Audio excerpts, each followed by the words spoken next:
जिसको कुछ लोग कह रहे हैं कि जंग नहीं है, ऑपरेशन था, स्पेशल ऑपरेशन था। इसमें पाकिस्तान को चीन ने हथियार सप्लाई किए, उनको जो एयर डिफेंस नेटवर्क प्रोवाइड करने में बड़ी भूमिका निभाई, वो कितनी कारगर थी? अगर हम ये एयर बैटल जो हुआ है हम्म, उसका जो पब्लिक डोमेन के अंदर जो भी इंफॉर्मेशन है हमारे पास, हम्म, दो प्रकार के नैरेटिव हैं। हम्म, एक भारत के तरह से कि even if there are losses it does not matter, जैसे हमारे सीडीएस साहब ने कहा कि अगर गलतियां हुई थी हमने उनको रेक्टिफाई किया है और हमने अपना लक्ष्य या ऑब्जेक्टिव जो है वो रियलाइज किया है और उसमें हम पाकिस्तान तक पंजाब तक पहुंचे और हमने उनको एक इशारा दिया है।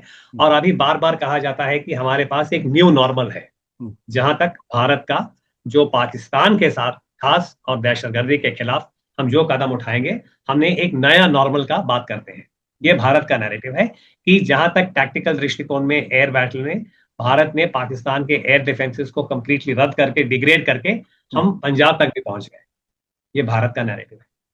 दूसरी तरफ है पाकिस्तान का नैरेटिव, जो कि कुछ अंतरराष्ट्रीय जो थिंक टैंक हैं, जो बाहर के जो एनालिस्ट हैं, आपने भी देखा होगा, जी। उन्होंने भी इसका काफी जिक्र किया है। और तुरंत जब सेसेशन ऑफ हॉस्टिलिटीज हुआ था, उसको सीज फायर नहीं कह रहे हैं क्योंकि अभी भी हमारे तरफ से ऑपरेशन सिंदूर के केवल पॉज मोड में है, खत्म नहीं हुआ है, पॉज में है।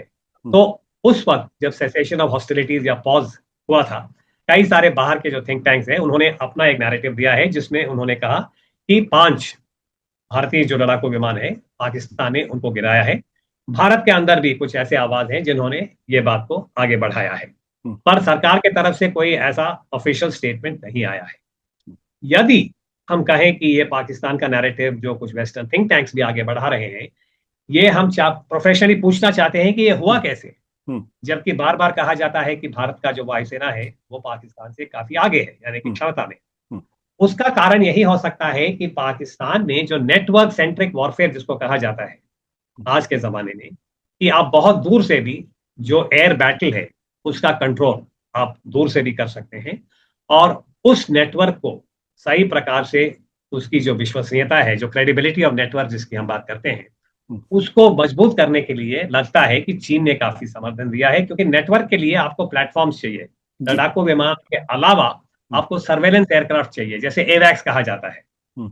उसके अलावा एक कमांड एंड कंट्रोल प्लेटफॉर्म चाहिए जिसमें पूरा डेटा आता है, और आप 150 से लेके 200 किलोमीटर की दूरी से आप इस पूरे जंग को कंट्रोल कर सकते हैं और आप आदेश दे सकते हैं, ऑर्डर दे सकते हैं कि कौन सा मिसाइल कहाँ एंगेज होगा वगैरह वगैरह। तो यदि यह नैरेटिव सही है और ये बात साबित होता है कि पहले फेज में पाकिस्तान ने भारत के कोई लड़ाकू विमानों को गिराया है, तो कारण यही हो सकता है कि उनको एक नेटवर्क सेंट्रिक कैपेबिलिटी जो भारत से बेहतर था, किसने दिया है? देने वाले दो ही हैं, या अमेरिका या चीन। और मैं इसको एनालिसिस के दायरे में देख रहा हूं कि एनालिसिस हम यही कह सकते हैं कि अभी लगता है कि क्योंकि चीन ने पाकिस्तान को अपने लड़ाकू विमान भी दिया है जिसको J-10 सीरीज कहते हैं, पूरा जो एविडेंस है उससे हम इस निष्कर्ष पे पहुंच सकते हैं कि नेटवर्क वॉरफेयर के लिए भी चीन ने समर्थन दिया होगा, और इसकी वजह से भारत का जो भी एक प्रकार का पहले फेज में जो मिस्टेक्स की बात जो चौहान साहब ने कहा है वो शायद हुआ है। तो ये मेरा रिकंस्ट्रक्शन है कि चीन का जो कंट्रीब्यूशन या चीन का जो भूमिका है वो किस प्रकार से एयर बैटल को प्रभावित किया है।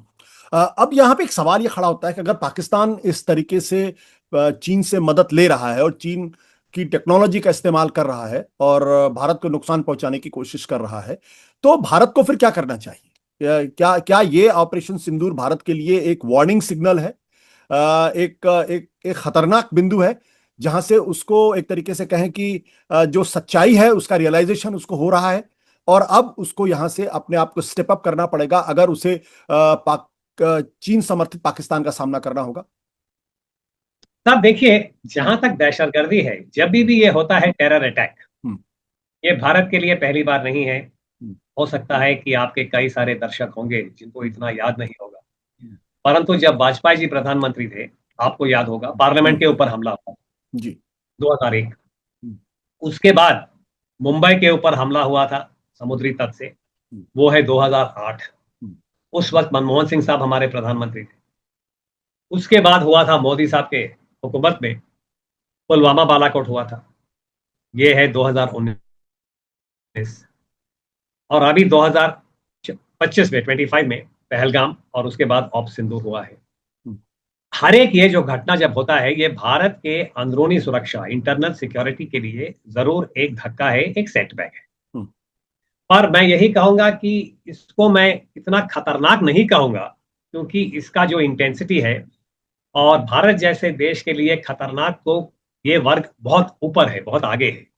तो इसको मैं कहूंगा चुनौती जरूर है, इंटरनल सिक्योरिटी के लिए काफी जटिल चुनौती है।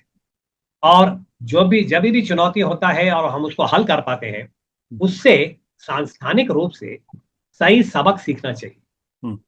और एक विश्लेषक होते हुए मैं बहुत दुख के साथ कहूंगा कि पिछले भारत के 25-26 साल, यानी कि अगर आप 2001 या मान लीजिए कारगिल से भी शुरू करें, 1999, तब से लेके आज तक, पहलगाम, कारगिल से लेके पहलगाम तक जो भी हमारा अनुभव या तजुर्बा रहा है, मैं कहूंगा कई सारे ऐसे अंदरूनी सुरक्षा के लिए जो सांस्थानिक सबक हैं, वो शायद हमने सही प्रकार से समझ नहीं पाए, और उनका जो पॉलिसी का जो चेंज होना चाहिए, उदाहरण के लिए अगर समय है तो मैं इसको विस्तार में बताऊं।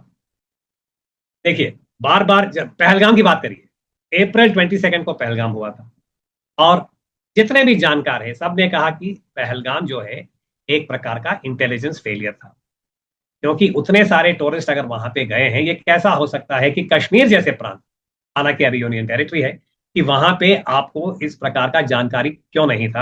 आपने वहां पे एक पुलिस कांस्टेबल या पुलिस चौकी भी नहीं रखा, यही कहा जा रहा है जितने भी लोग वहां गए। तो मैं मोटी बात पे जा रहा हूं कि इंस्टीट्यूशनली अगर इंटेलिजेंस लैप्स हुआ है, तो इसकी अकाउंटेबिलिटी कहां है? अप्रैल 22 के बाद ना संसद में बात हुई है इसके बारे में, ना कोई एक्शन लिया गया है। बार बार हम सिंदूर की बात करते हैं कि सिंदूर में हमने इस प्रकार का बहुत एक खास जो टैक्टिकल विक्ट्री है हमने प्राप्त किया है। मैं मानता हूं भारतीय फौज ने एक बहुत बढ़िया काम किया है, जिस प्रकार से उन्होंने पाकिस्तान का जो भी डिफेंसेस है उसको डिग्रेड करके हम पंजाब तक पहुंचे, वो बात सही है, भारतीय फौज को दाद देना चाहिए। परंतु जब हम इंस्टीट्यूशनल रिस्पॉन्सिबिलिटी की बात करते हैं, हर एक टेररिस्ट अटैक के बाद what are the lessons learned, और ये जो लेसन्स लर्न्ड है कारगिल के बाद, जबकि वाजपेयी जी प्रधानमंत्री थे, आपको याद होगा, उन्होंने वो कारगिल रिव्यू कमेटी बनाया था, जिसकी अध्यक्षता हमारे भूतपूर्व के सुब्रमण्यम साहब ने किया था। तुरंत 7 महीने के अंदर Kargil review committee report submit करके उसको संसद ने टेबल किया, और उन्होंने कई सारे रिकमेंडेशंस किए थे, जिसमें एक था इंटेलिजेंस रिफॉर्म। और आज आपके ये चैनल पे मैं कह रहा हूं साहब कि मुझे नहीं लगता है, एक नागरिक होते हुए, एक विश्लेषक होते हुए, कि इंटेलिजेंस रिफॉर्म्स को उस प्रकार से, उस गंभीरता के साथ उसको हमने अभी तक नहीं किया है। और जब तक वो नहीं होगा, शायद भारत के जो इंटरनल सिक्योरिटी के जो चुनौतियां हैं, हम उससे सही सबक नहीं सीख रहे। ये मेरा लिमिटेड पॉइंट।